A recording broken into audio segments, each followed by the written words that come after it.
Hello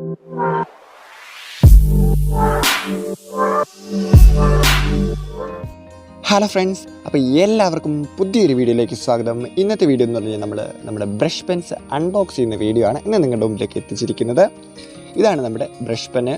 ക്യാമലിൻ്റെ brush പെന്നാണ് നമ്മളിവിടെ എടുത്തിരിക്കുന്നത്. മാർക്കറ്റിൽ കിട്ടുന്നതിൽ വെച്ച് അത്യാവശ്യം കുഴപ്പമില്ലാത്ത ഒരു ബ്രഷ് പെന്നിൻ്റെ ഒരു സെറ്റാട്ടോ ഇത്. ബ്രഷ് പെൻ എന്താണെന്ന് അറിയില്ലെങ്കിൽ നിങ്ങൾ ഈ വീഡിയോ അവസാനം വരെ കണ്ടു കഴിഞ്ഞാൽ നിങ്ങൾക്ക് മനസ്സിലാവും എന്താണ് ബ്രഷ് പെന്നും പിന്നെ എങ്ങനെ അത് ഉപയോഗിക്കാം എന്നൊക്കെ ഇന്ന് നമ്മൾ ഈ വീഡിയോയിൽ ഉൾപ്പെടുത്തുന്നതാണ്. ഇതിനകത്ത് 12 കളേഴ്സാണ് ഈ സെറ്റിൽ നമുക്ക് കിട്ടുന്നത്. ഇതിൻ്റെ പ്രൈസ് വന്നിട്ട് 200 രൂപയാണ് ഈ ബ്രഷ് പെൻ്റെ ഈ ഒരു സെറ്റിൻ്റെ പ്രൈസ് വന്നിട്ട്. അത് നമുക്ക് തൊട്ടടുത്തുള്ള കടയിൽ നിന്നോ അല്ലെങ്കിൽ നമുക്ക് ഓൺലൈനിലൊക്കെ ഇത് പർച്ചേസ് ചെയ്യാനായിട്ട് പറ്റും. ആമസോണിലോ ഫ്ലിപ്കാർട്ടിലോ നമുക്ക് കയറി കഴിഞ്ഞാൽ ബ്രഷ് പെൻസ് അവൈലബിൾ ആണ്. അപ്പോൾ ഞാൻ ആ ബ്രഷ് പെൻസ് നിങ്ങൾക്ക് മേടിക്കാനായിട്ട് ആഗ്രഹമുണ്ടെങ്കിൽ ഡിസ്ക്രിപ്ഷൻ ലിങ്ക് കൊടുത്തേക്കാട്ടോ, നിങ്ങൾക്ക് കയറി പർച്ചേസ് ചെയ്യാവുന്നതാണ്. നമുക്ക് എന്തായാലും നമ്മുടെ ബ്രഷ് പെൻസ് എടുത്തു നോക്കാം. എങ്ങനെയാണെന്നൊക്കെ നമുക്കറിയണ്ടേ. അപ്പോൾ നമുക്കൊന്ന് നമ്മുടെ ബ്രഷ് പെൻ ഒരെണ്ണം എടുത്തു നോക്കാം. അപ്പോൾ ഇതാണ് നമ്മുടെ ബ്രഷ് പെന്ന്. അതിന് നിബ്ബ് നിങ്ങൾ ശ്രദ്ധിച്ചോ, നമ്മൾ സാധാ പേന കാണുന്ന പോലത്തെ ഒരു നിബ്ബല്ലല്ലോ, കുറച്ചും കൂടി ഡിഫറെൻ്റ് അല്ലേ, സംതിങ് ഡിഫറെൻ്റ് ആയിട്ടുള്ള ഒരു നിബ്ബാണ് ഈ ഒരു ബ്രഷ് പെന്നിൻ്റേത്. ബ്രഷും പെന്നും ഒരുമിച്ച് വരുന്നത് എങ്ങനെയാണോ അതാണ് നമ്മുടെ ബ്രഷ് പെൻ. നമുക്ക് ബ്രഷായിട്ട് യൂസ് ചെയ്യാം, പെന്നായിട്ട് യൂസ് ചെയ്യാം. കുറച്ച് കാര്യങ്ങളൊക്കെ ഉണ്ട്, അത് നിങ്ങളെ ഞാൻ വഴിയെ കാണിക്കാം, അല്ലെങ്കിൽ അതിനകത്ത് എങ്ങനെയാണ് ഉപയോഗിക്കുന്നതെന്നൊക്കെ ഞാൻ നിങ്ങളെ വഴിയെ കാണിച്ചു തരാം. വളരെ അടിപൊളിയായിട്ട് നമുക്ക് ചെയ്യാം കേട്ടോ. ഇത് മെയിൻലി കാലിഗ്രഫി ഒക്കെ ചെയ്യാനായിട്ടാണ് ഇങ്ങനത്തെ ഈ ബ്രഷ് പെൻസ് ഉപയോഗിക്കുന്നത്. അല്ലാതെ നമുക്ക് ചെയ്യാം കേട്ടോ. കാലിഗ്രഫി പല വിധത്തിൽ ചെയ്യാം. ബ്രഷ് പെൻസ് ചെയ്യുകയാണെങ്കിൽ കുറച്ചും കൂടെ നമുക്ക് അട്രാക്റ്റീവ് ആൻഡ് സൂപ്പർബായിട്ട് നമുക്ക് ചെയ്തെടുക്കാൻ പറ്റും. അതാണ് ബ്രഷ് പെന്നിൻ്റെ ഒരു ഉപയോഗം എന്ന് പറയുന്നത്. നമുക്ക് എന്തായാലും അപ്പോൾ നമ്മുടെ ബ്രഷ് പെൻസ് ഉപയോഗിച്ച് നോക്കാം കേട്ടോ. എങ്ങനെയാണ് ഉപയോഗിക്കാമെന്നൊക്കെ അറിയണ്ടേ. ഞാനിപ്പോൾ ഇന്നത്തെ ഈ വീഡിയോയിലൂടെ നിങ്ങൾക്ക് ഈ ബ്രഷ് പെൻസ് എങ്ങനെ പിടിക്കാം അല്ലെങ്കിൽ എങ്ങനെ ഉപയോഗിക്കാം എന്നുള്ളൊരു കുഞ്ഞ് ട്യൂട്ടോറിയൽ കൂടി നിങ്ങളുടെ മുമ്പിലേക്ക് എത്തിക്കുന്നുണ്ട്. അപ്പോൾ നമ്മുടെ ചാനൽ ആദ്യമായിട്ട് കാണുന്നവരാണെങ്കിൽ സബ്സ്ക്രൈബ് ചെയ്യാൻ മറക്കേണ്ട, തൊട്ടടുത്ത ബെൽ ഐക്കൺ എനേബിൾ ചെയ്യാൻ. അപ്പോൾ നമുക്ക് നമ്മുടെ ബ്രഷ് പെൻസ് എങ്ങനെ ഉപയോഗിക്കാം എന്ന് നോക്കാമല്ലേ. എന്നാ അപ്പോൾ നമ്മൾ ചുമ്മാ എഴുതി നോക്കി കഴിഞ്ഞ് കഴിഞ്ഞാൽ നമ്മൾ സാധാ പേന കൊണ്ട് എഴുതി കഴിഞ്ഞാൽ ഇങ്ങനെയായിരിക്കും നമുക്ക് കാണുന്നത്. അപ്പോൾ നമ്മൾ വിചാരിക്കും ഇതിനായിരുന്നു വലിയ കാര്യം എന്ന്. പക്ഷേ ഇതിൻ്റെ ഉപയോഗം എന്ന് പറഞ്ഞാൽ നിങ്ങൾ കാണാനായിട്ട് പോകുന്നുള്ളൂ. ഇതിൻ്റെ എന്താണ് എക്സാക്റ്റ് വരയ്ക്കുക എന്നുള്ളത് ഇപ്പോൾ നിങ്ങൾ കണ്ടുകൊണ്ടിരിക്കുന്നുണ്ടോ. അടിപൊളിയായിട്ട് സ്ട്രോക്സ് വരുന്നുണ്ടോ.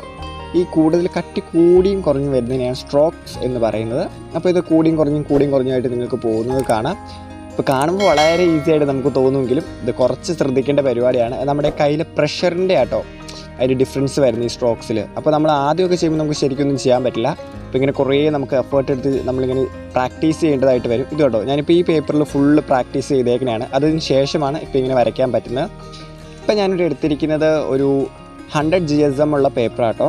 ഈ പേപ്പറിൻ്റെ GSM വെച്ച് ചിലർ വിചാരിക്കും എന്താ മാറ്റം വരികയാണ്. അതനുസരിച്ച് അതിൻ്റെ ഫിനിഷിങ്ങിൽ മാറ്റമുണ്ട്. അപ്പോൾ നമ്മൾ ഉപയോഗിക്കുന്ന ഉപയോഗിക്കുന്ന രീതിയിൽ നമുക്ക് കുറച്ചും കൂടി ഒരു ഫിനിഷിങ് അല്ലെങ്കിൽ നമുക്ക് കുറച്ചും കൂടി ഒരു ഈസി ഗോയിങ് അല്ലെങ്കിൽ ഈസി ഫ്ലോയിങ് ആയിട്ട് നമുക്ക് ഫീൽ ചെയ്യും.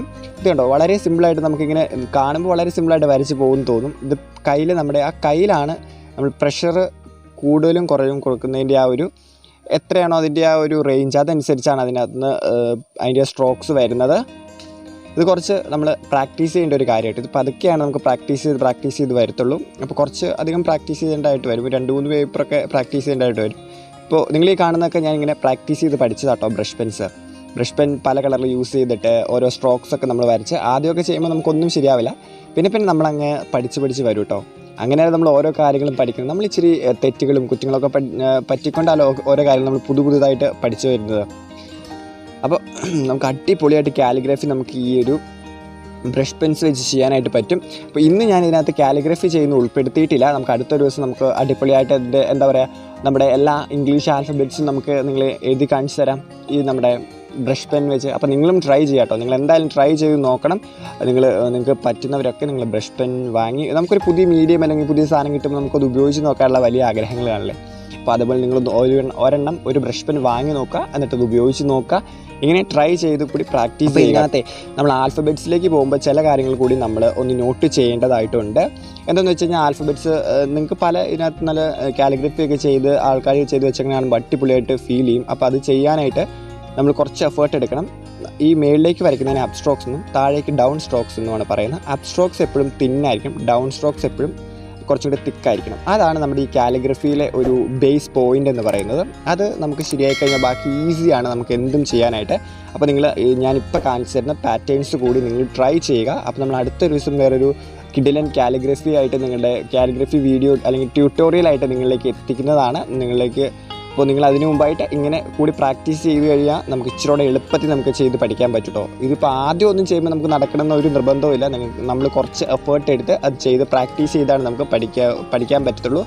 Practice makes a man perfect എന്ന് പറയുന്ന പോലെ നിങ്ങളിത് നന്നായി പ്രാക്ടീസ് ചെയ്യുക. നമ്മളപ്പോൾ അടുത്തൊരു ദിവസം നമ്മുടെ കാലിഗ്രാഫി ട്യൂട്ടോറിയലായിട്ട് വരുന്നതായിരിക്കും. അതുവരെ it's me Dinit P Noble signing off from Tech and Blog Safari. അപ്പോൾ അടുത്ത ദിവസം കാണും വരെ ടാറ്റാ ബൈ ബൈ.